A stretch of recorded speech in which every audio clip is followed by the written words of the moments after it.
Talking about, wait, who's got it now? Eli Barnes bought it from you. How long did it take him to redo it? It's I would do shit out of that fucking thing. Hey man, I done got it back like 3 times since then, and I fucking went to drive it, and I was driving it to Walgreens, and it overheated. Boy, I went fucking nuts. I got out, I fucking punched it like 80 million kajillion times, broke my hand. Fucking some lady got scared and called the cops. Cops show up. They're like, who hit your car? I was like, me.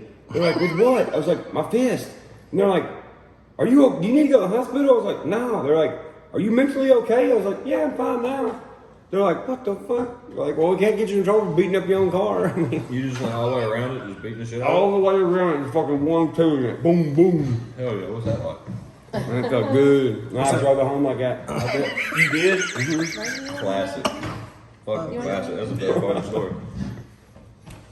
All right, so another thing I figured we could talk about, man, is the No Jumper interview, the podcast with Adam 22. Mm-hmm. You want to talk about that briefly? How was it going out to Cali? I know that you don't fly super often, do you? Mm-mm. And I know that was something that you spoke about on there. What'd you think of that whole experience and everything? Man, Did you fly out there just for the interview? Yeah. Okay, cool. Just the interview. Well, I've seen some of his stuff before. I was like, dude, that's a big fucking interview, especially in like hip hop, you know? Yeah. I was like, well, fuck yeah, I'm gonna go do it. But before we got there, I was like, man, maybe they might try to like trick me and ask me like trick questions and shit. And I don't know if you did or not. I haven't really went back and watched the interview, but it was pretty comfortable because no matter what anybody asked me, I'm gonna answer it the right way. And I knew that going in there, and I was like, maybe they're not used to somebody being asked anything. Like maybe they do jumble people up. But hell, to be honest, all in all, it was cool. Adam was cool. His people was cool. Like, they're just regular cool ass motherfuckers. Yeah. And it was cool being able to be on that podcast. Did you get the little... Fuck yeah, I did. You got first one try. for sure? Yeah, he had me do some trick with it, and I fucking got it first try. He's like, what the fuck? I'd throw it through the window before I probably.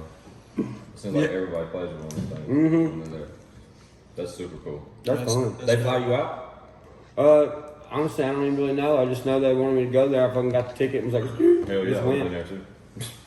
Yeah, for Questions sure. asked.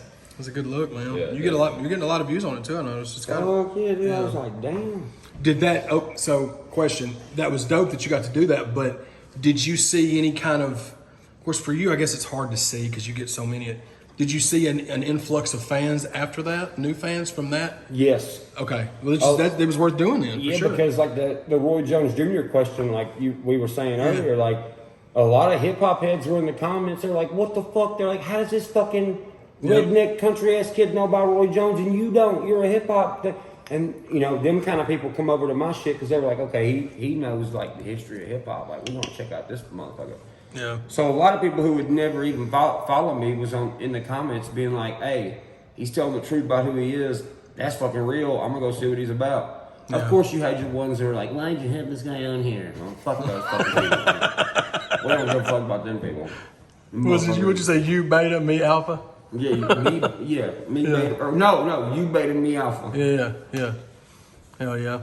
And then after that, you had some kind of, not so much you, but there was like controversy surrounding that interview back in these parts. Big shit. Yeah. What happened with that? Like, how did that start? I don't know. I guess he got fucking drunk one night and was like, "Hey," he fucking got on there and was like, "You should have the." And first off, he talked about himself in what do you call it? Third person. That's kind of weird.